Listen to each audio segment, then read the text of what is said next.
तो सबसे सुलभ भगवान किस रूप में हैं? द्वारिकाधीश के रूप में, खोखरा हनुमान जी के रूप में। जब तक जगाओ तब तक जगेंगे, ये नहीं कहेंगे कि भाई आज 11 क्यों बजा दिए, और जब तक सुलाओ तब तक सोएंगे, ये भी नहीं कहेंगे कि आज दिन चढ़ाया फिर भी तुमने हमको क्यों नहीं जगाया। अहम भक्त पराधीनः यस्वतंत्र इव द्विजो साधुवीर ग्रस्त हृदयो भक्तैर भक्त जन प्रिय। इस भक्त पारतंत्र का यदि कहीं दर्शन करना हो तो वह केवल अर्चावतार में होता है, अन्यत्र नहीं होता है। आप लोग कहेंगे अर्चावतार बोलते नहीं है। अरे बोलते क्यों नहीं है, आप बुलवाते हैं उनसे जो वो बोलेंगे।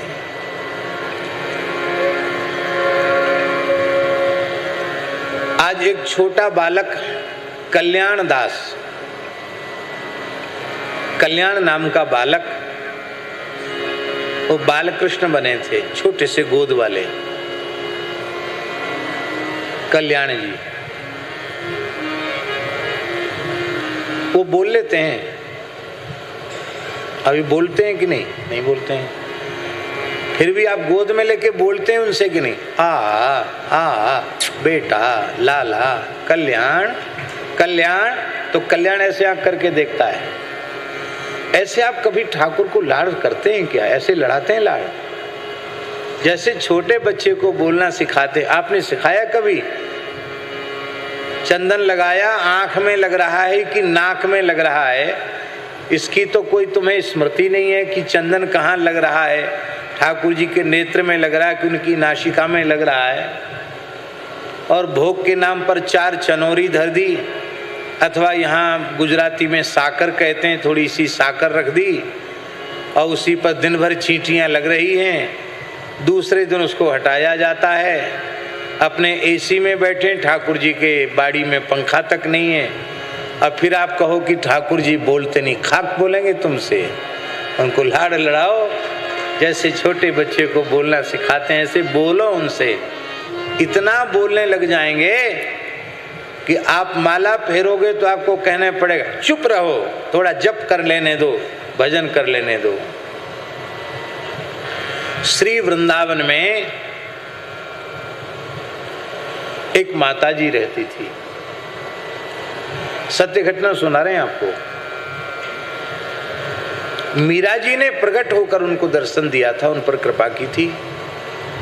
अपने घर में हारमोनियम बजा बजा करके अपनी कुटिया में, और अपने गोपाल जी को भजन सुनाती थी। बड़ी अकिंचन अवस्था में ठाकुर जी का साक्षात्कार हो गया माता जी उनको, और फिर स्थिति ये हो गई कि वो माला जपती और ठाकुर जी हारमोनियम बजाने लग जाते। बालकृष्ण प्रकट होकर हारमोनियम बजाने लग जाते। अब वो ठाकुर जी को देखें, उनका कल कंठ उससे संगीत सुने तो सब भूल जाती, माला नहीं जप पाती।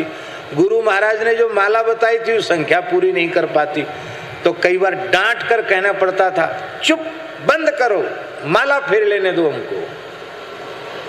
तो ठाकुर जी डर के मारे भाग जाते, फिर आ जाते, फिर चैंपे करने लग जाते। वो हारमोनियम आज भी रखा है जिसको बालकृष्ण बजाते थे।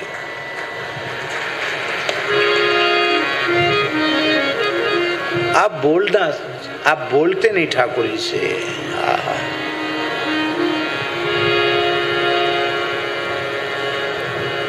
एक उड़ीसा का ब्राह्मण था, बद्री का आश्रम गया। उसी के क्षेत्र का एक और ब्राह्मण था, वो वृद्ध था, बीमार हो गया। उसने उसकी सेवा की, मरणासन था, उसकी सेवा करके उसे स्वस्थ किया।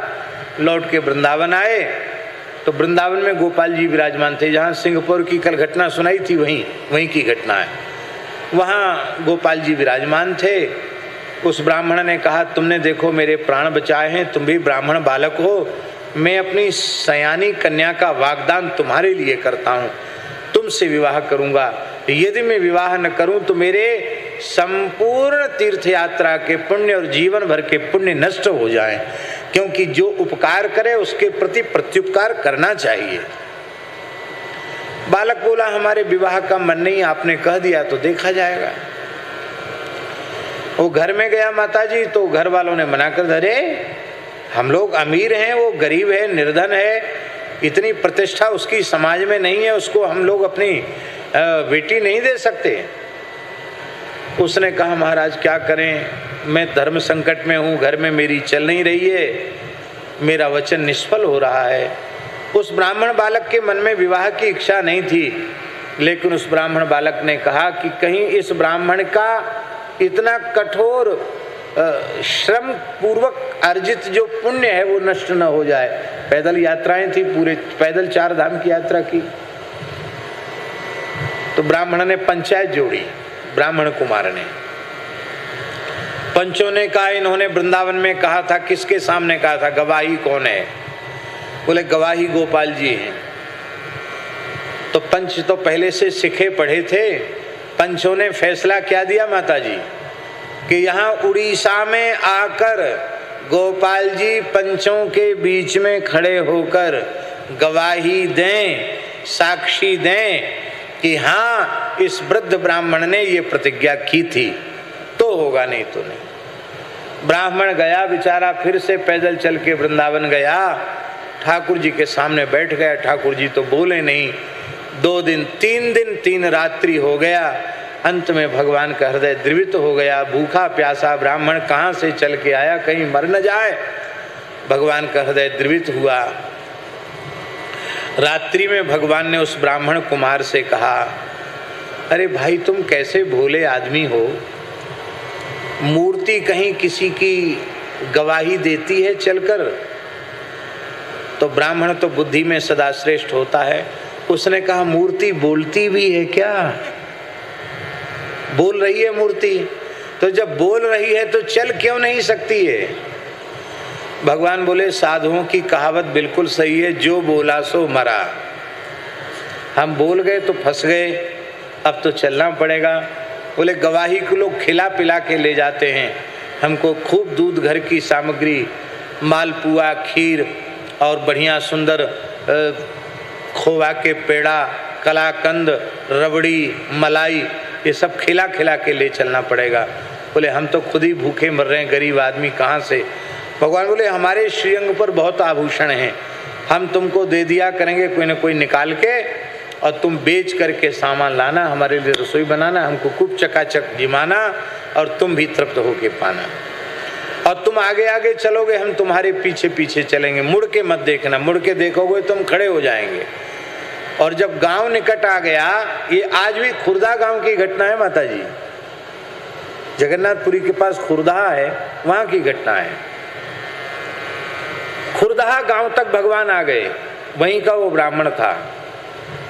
तो ब्राह्मण ने सोचा कि भगवान के चलते समय कैसी झांकी होती, देखें तो सही।